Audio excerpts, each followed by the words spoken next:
This is Scott Becker with the Becker Private Equity and Business Podcast. Thrilled today to be joined by Matt Wolf. Matt's a brilliant leader at RSM who focuses on sort of the private equity / healthcare world and his brilliant perspectives on what he sees going on.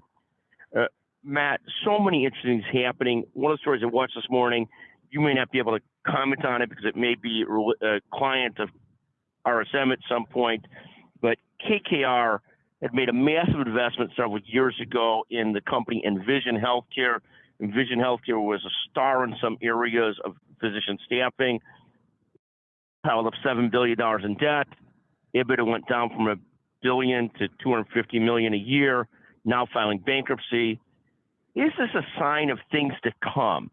Are there too many private equity sponsored companies that have overextended on debt and have falling EBITDA, or is this just a sort of aberrational, one-off type of thing? What's your sense of what's going on out there in the sort of the private equity sponsored company industry? Are there challenges afoot? Oh, absolutely, challenges afoot. With the end of the sort of zero interest rate policy era, we're now seeing a lot of that, the return of debt discipline. All right, if we dust off our kind of finance textbooks from 15 years ago, talk about how leverage brings discipline to balance sheets, to operations, and there was a lot of give that existed in that system back when money was nearly free, and that's just not the case anymore. I mean, I can say, speaking broadly, a lot of sponsor-backed companies, having problems maybe this year just getting audits done or other kind of regulatory things that where in years past, lenders would say, yeah, that's no problem. It's fine. We'll give you another month. Not a big deal.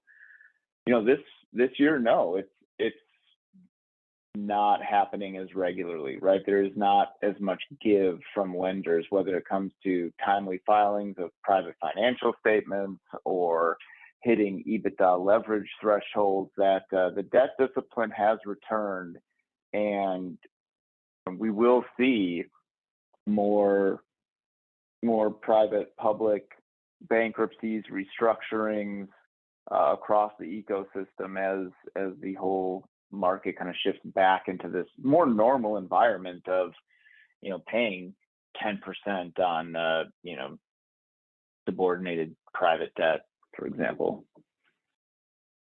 When the companies are paying, it's often much more than 10% when they're paying 12, 14% on this debt and even more on junior debt that's behind the senior debt.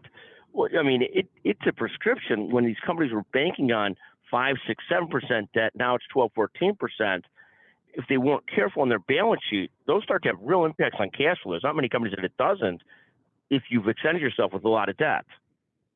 Absolutely, yeah, and so we're going to see a shakeout from that. We're going to see effects. I think an optimistic case is if particularly in private equity sponsor backed arena, where if your debt interest payments have now doubled, best case scenario, you're just not going to do as many add-on deals, right? Maybe some de novo growth, but you're not really going to go out there and buy a whole bunch of EBITDA like you might have before.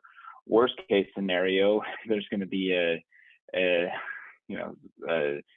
bankruptcy, right? Some kind of suboptimal exit might be the euphemism there. But yeah, and somewhere in between is, and somewhere in between is that you can't meet your debt covenants, your debt keeps on getting more expensive, it becomes a vicious cycle. And then somewhere in between from there is you just can't do add-ons, but you also have to be much more careful investing in new things and people and other things. Like a company's got 3 great leaders, they need 5 more great leaders, they're trying to build a management team, and all of a sudden those salaries add up when you're working against compliance to debt covenants and what that cost versus the cost of those people versus continuing to meet your debt covenants, because those people don't turn into profits right away. They're part of building a company. And so all of a sudden you've got all these different outcomes, from bankruptcy to everything's fine to we can't do add-ons to we've got to be a lot more careful to everywhere in between, and to layoffs and so forth. But it really does change the dynamics of what's really sort of a fun, growing in the right direction situation to all of a sudden watching everything very carefully. Yeah, absolutely. And you mentioned something interesting about the management team in there, and one thing that we're seeing as well is in the kind of previous zero interest rate policy environment, a lot of sponsors could make good returns investing in good companies with mediocre management teams, right? There just aren't enough good management teams to go around. Now we're seeing more of a focus, at least from some sponsors, of okay, we'll invest in a mediocre business if it's a great management team, right? So almost kind of flipping that investment thesis around.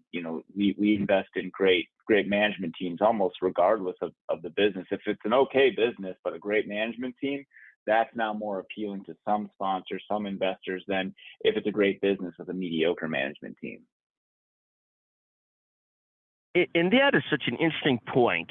There's always been this adage in business that and I'll put this very simply, so don't be offended anybody who's listening. I know that we could do that often, that in a great business environment or a great business, a moron can run it and things will go okay, and the moron might give themselves too much credit for it. In a difficult business or difficult environment, it almost doesn't matter how good a manager you have and so forth, because it's just very difficult. And the truth on all these things is probably somewhere in between. Great management can catapult you in a situation where the business conditions are great, you're in the right industry, but a great management team could also going to help you in a tougher industry to try and figure out pivots and how to manage things, how to work things and stuff like that. So there is a premium really at all times on great management. People might say differently, but we're a believer that great management is very important at all times. Matt, any thoughts there? Oh, absolutely. I mean, it's sort of this age-old adage of, and it applies to investors and sponsors themselves, right? I mean, are they lucky or are they good? And it's difficult to ascertain that. It's difficult to balance that.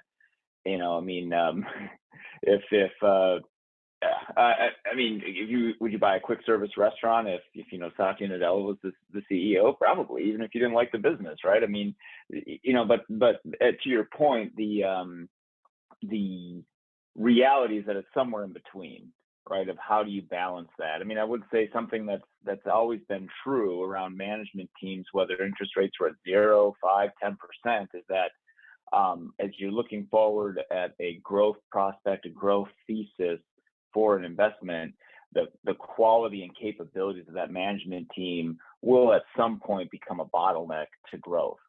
And so where's the growth ceiling? Can this management team handle that growth ceiling? Do we need more management executives, leaders in different roles if we want to grow beyond that ceiling? And where are we going to get them is a question that needs to be answered, needs to be addressed, needs to be thought of regardless of the interest rate environment. 100%.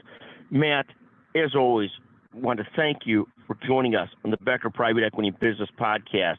One of the things that two other postscript notes I'll add. One, Matt Wolf is phenomenal. That's a separate postscript note. Two other things. The Becker Private Equity Podcast was ranked #1 on Apple Business News this morning. So thankful to listeners and subscribers for that. Second, if anybody sends us a great idea for a topic today, and you're the first person who does so, you could send it to 773-766-5322. We will send you a $100 Amazon gift certificate. Thank you for listening. Matt, you can't take advantage of that offer, and Kate, you can't either. No, I'm just kidding. But thank you both for being with us today. Our great producer, Matt Wolf, our brilliant guest from RSM. Thank you for joining us on the Becker Private Equity Business Podcast. Thank you, Scott.